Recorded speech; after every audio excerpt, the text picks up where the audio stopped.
properly. Certain things were done when people died, so that they don't try to live through you too strongly. You distance yourself genetically from them so that this life operates and organizes itself as a fresh life.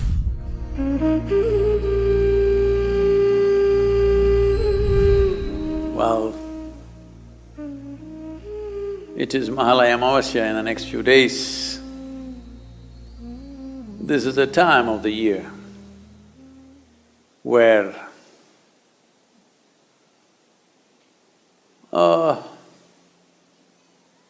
close to the autumnal equinox, this is the time of the year when the earth is most feminine, particularly in the northern hemisphere. The feminine quality of the planet is more enhanced. So, feminine being dominant, Mahalaya Amavasya is also seen as a time when our respects, regards and obeisance be paid to our ancestors. What is the significance of ancestors? They're dead, why should we bother about them? Well, the problem is, who you are right now, in today's world, you constantly being on Google, maybe you think you were delivered by the Google lady. The people that we refer to as your ancestors, they may not necessarily be wandering around, hanging onto the trees, but they're living within you. How much of ancestry stays alive within you? On one level, it enriches your life. On another level, it enslaves your life. We are who we are only because of our forefathers. What they learned, what they knew, their skills, their technologies, their sense of life, we have imbibed all of it knowingly or unknowingly, every one of us. At the same time, if you let them live too strong within you, you won't have a life of your own. Because then, do not underestimate the dead, they will try to live through you. This is why so much care was taken, not in any one culture, across cultures everywhere in the world. Certain things were done when people died, so that they don't try to live through you too strongly. Because if they live through you too strongly, your life is wasted. That is, you will not be a fresh life. You will be sort of a carbon copy of an old life. The very way you sit and stand You may not understand this in the beginning of your life. When you were 18, 20, you thought you're definitely not going to be like your father or your mother, that's the last thing you want to be. You know, I'm talking about the free spirits. But by the time you're 45, you sit like them, you stand like them, you talk like them, you know. Unknowingly, even your body moves like them. So every culture always took care to distance themselves from the dead in so many different ways. In India, we developed elaborate methodologies, chose times when we can do maximum in this direction, so that year on year, we create more and more distance. So this is a time of the year which is referred to as the PITRUPAKSH. That means this is a time to attend to your ancestors. You may know them, you may not know them. Up to 12 generations of people are usually attended to so that they don't try to live through you. You distance yourself genetically from them so that this life operates and organizes itself as a fresh life, as a new possibility, that it doesn't become a repetition of the past. So this, we are right now at this time On the MAHALAYA AMAVASYA, in the yoga center, I think anywhere between 20 to 25,000 people will do the necessary processes to distance themselves from their ancestors. They may be dead long time ago. How we handle the dead has substantial relevance to one's life. I've said this before, which now going into research mode in some places,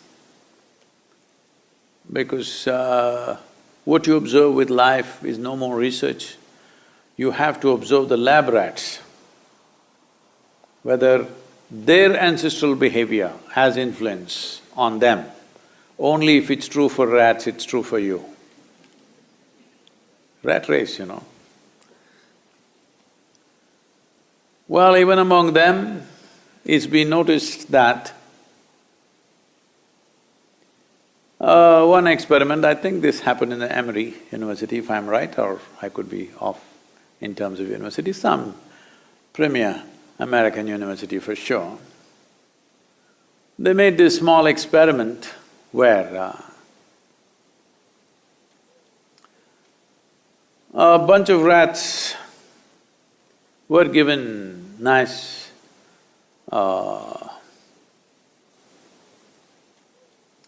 a cherry blossom smelling cheese. They lapped it up one day. Next day when they came to eat, when they bit into the cheese, they got an electric shock. You know, humans. And again, a few days they did this, that whenever they bit into this cherry blossom smelling cheese, they got a shock. 7 generations of rats would not go anywhere near cherry blossom smell. They learned their lesson, I'm saying. And these generations did not live together in case they're running a school. They were separated. So wherever they were, for 7 generations, their learning remained. It's only in the 8th generation it started dissipating. So it is true with rats, it must be true with you. I mean, I'm going by the data. But we know always it's true with you. Both positives and negatives are true with you. Both positives and negatives, if it become very strong influence upon your life, they turn into a negative process. It may be positive, but if it becomes a very strong influence, then it becomes negative because whatever your 7 I'm only going 7, okay? Mahalaya Amavasya we're going to 12, but in case… because you're all covered, I can't make out whether you're Homo sapiens or rodents. Really, we're all looking funny these days.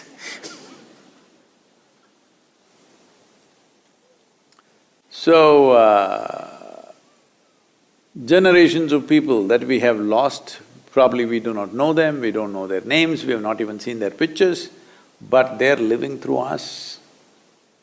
So whatever learnings they had 7 or 12 generations ago, if it plays out too strongly, you will become irrelevant to today's life.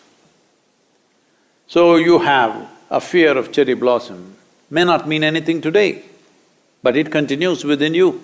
So this complex web of information, which we are today calling as genetic information, karmic information, pranic information, various kinds of things which have built up as a network of information which is functioning in our lives in so many different ways.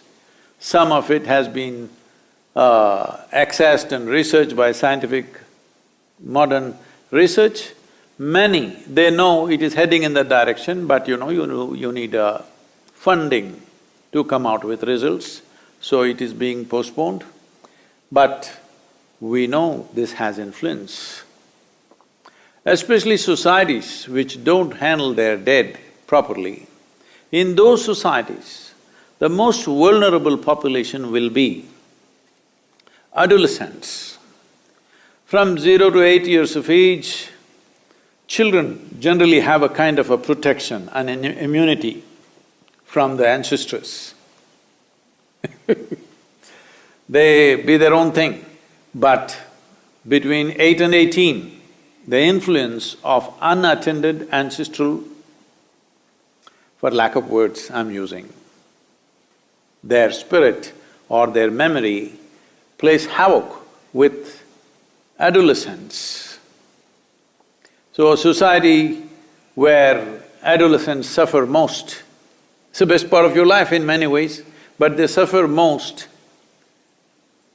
that society, you must know, has not attended to its dead properly. So this is a time of the year where even if we have not done something in the past, everybody makes an attempt to deal with the ancestral dead so that their influence is limited in our lives. We appreciate who they were, we appreciate their contributions, we have this kind of body, this kind of brain, this kind of learning, this kind of whatever. In all that they have a role, we appreciate that. At the same time, we want them to stand a little away from us so that we can live our own lives. This is important. Otherwise, their influence will be very, very strong. Adolescents and post-pregnancy women are most vulnerable for these forces. It is very important. If there are such people in your homes, you must attend to this.